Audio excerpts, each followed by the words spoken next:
연대표 볼까? 이번 시간에는 신라의 건국부터 멸망까지 배울 거야.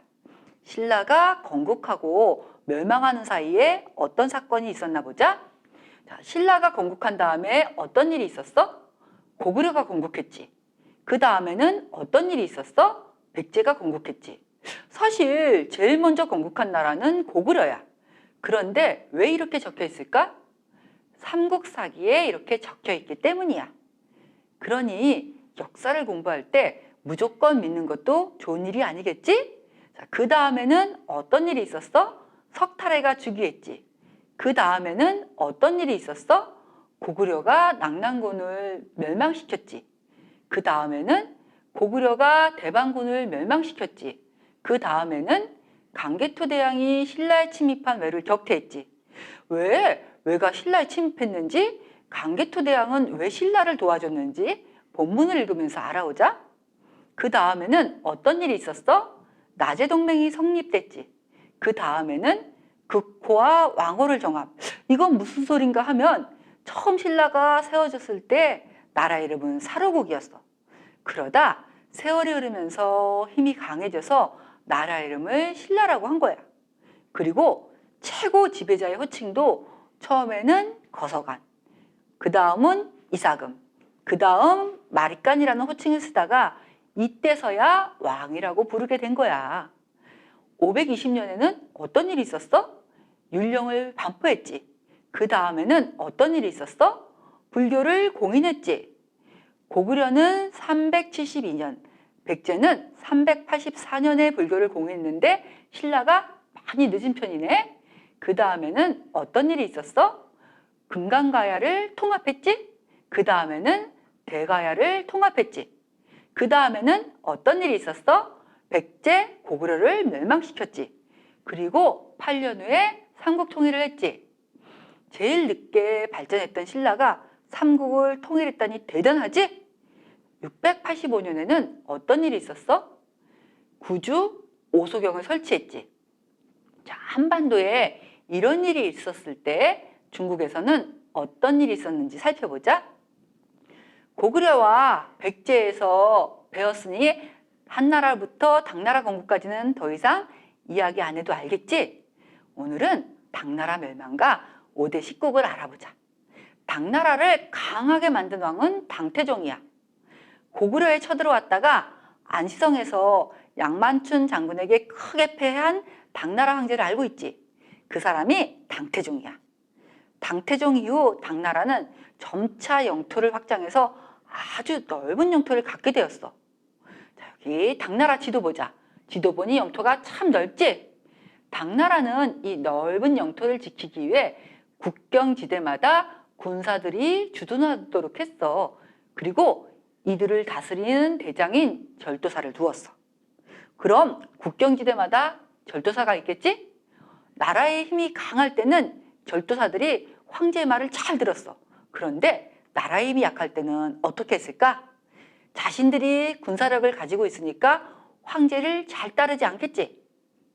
지금까지 역사에서 배웠듯이 하나의 나라가 세워진 후 강해졌다가 다시 약해지면서 멸망을 했지. 이처럼 당나라도 점차 약해지고 있었어. 그러니 절도사들이 황제의 말을 잘 따르지 않았겠지. 말을 잘 따르지 않는 정도가 아니라 절도사들은 자신이 황제가 되고 싶었어.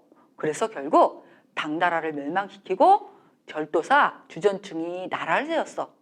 그러면서 너도 나도 나라를 세우면서 5대 식국 시대가 시작된 거야. 이때 황하강 유역에 세워진 중앙왕조 5나라를 5대, 지방에 세워진 10개의 지방 정권을 식국이라고 불러. 여기 표에 있는 것이 중앙왕조 5개야. 이외에 10개의 지방 정권인 식국이 있는 거야. 그래서 이 시기를 뭐라고 한다고? 5대 식국 시대라고 하는 거야. 이제 선생님 버전입니다. 당나라 지도 보면 영토가 참 넓죠. 당나라는 이 넓은 영토를 지키기 위해 국경지대마다 군사들이 주둔하는 번진을 설치했어요. 그리고 번진을 다스리는 대장인 절도사를 두었어요. 그럼 국경지대마다 모두 절도사가 있겠죠. 절도사들은 군사력을 가지고 있었기 때문에 무척 힘이 강했어요. 이런 절도사들이 나라의 힘이 강할 때는 황제의 말을 잘 따랐어요. 반면 나라의 힘이 약할 때는 자신들이 군사력을 가지고 있으니까 황제를 잘 따르지 않았겠죠. 양귀비와의 사랑으로 유명한 당현종을 아시죠? 당현종 때 알록산이라는 절도사가 있었어요. 알록산은 현종과 양귀비의 총애로 점차 세력을 키워서 당나라 총 병력의 40%에 해당하는 병권을 가지고 있을 정도였어요. 그런데 양귀비의 오빠인 양국충이 세력을 키우면서 알록산을 능가할 정도로 세력이 커졌어요.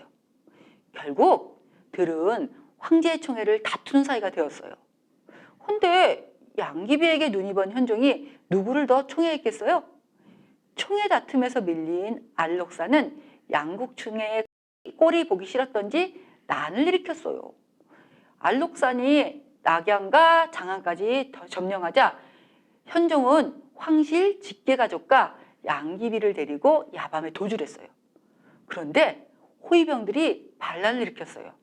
그리고 그들에게 양귀비의 처형을 요구했어요. 나라가 엉망이 된 것이 양귀비 때문이라고 생각한 거죠. 반란으로 인해 힘이 없었던 현종은 어떻게 했겠어요?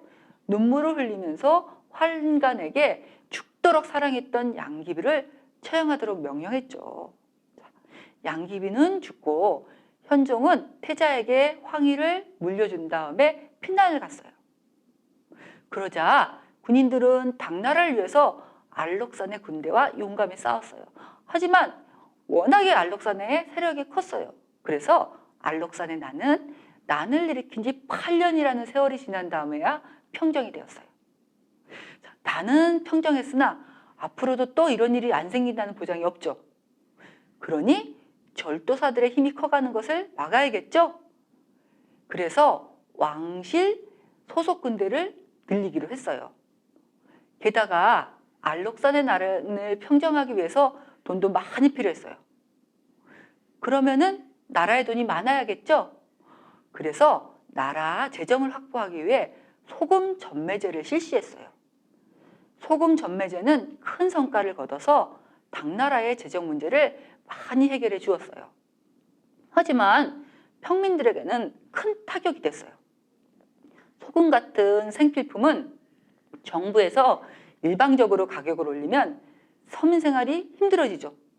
당연히 다른 물가도 많이 치솟겠죠? 당시 소금 가격이 10배 이상 치솟을 정도였으니 이 평민들의 생활들은 어떻겠어요? 무척 힘들었겠죠. 이때 채치원의 토황소 경문으로 유명한 황소의 난이 일어났어요. 더 이상 못 살겠으니 살기 위해서 난을 일으킨 거죠. 하지만 중앙정부는 힘이 약했어요. 그래서 황소의 난을 진압하지 못했어요. 결국 황소의 난을 진압하려고 절도사들이 중앙에까지 진출했어요. 이로써 황소의 난은 진압됐으나 이제 어떤 일들이 벌어질까요? 절도사들이 서로 황제가 되고 싶어 했겠죠. 이때 가장 세력이 컸던 절도사 주전충이 당나라를 멸망시키고 후량이라는 나라를 세웠어요. 이러한 과정에서 나라가 세워지고 멸망하는 일이 벌어졌어요. 당시 화북 지방에 세워진 중앙왕조는 표에서 보이는 5왕조예요. 이 5왕조를 5대라고 부르고 지방에 세워진 10개의 지방정권을 10국이라고 부르는 거예요. 그래서 이 시기를 5대 10국 시대라고 하는 거죠. 중국사는 여기까지 하고